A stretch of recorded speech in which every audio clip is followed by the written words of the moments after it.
Axşamınız xeyir olsun dəyərli izləyicilər. Bir vacib xəbəri diqqətinizə çatdırıram. Üstə gəlib vurub kanalımıza abunə olun zəhmət olmasa.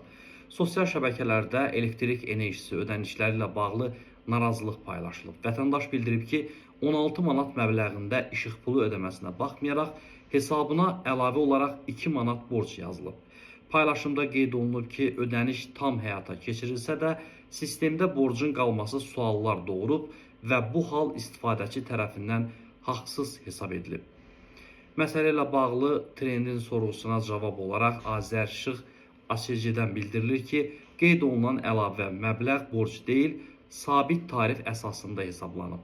Qurumdan verilən məlumata görə bəzi hallarda bu ödənişlər 2 ay üzrə birləşdirilərək abonentin hesabına əlavə olunur.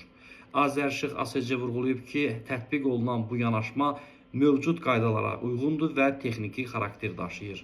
Bununla belə vətəndaşlara tövsiyə olunur ki, hər hansı anlaşılmazlıq yarandıqda aidiyyatı qurumun müştəri xidmətlərinə müraciət etsinlər. Bu cür hallar baş verirsə, siz də şərhlərdə yazın və üstə gəlib vurub kanalımıza abunə olun.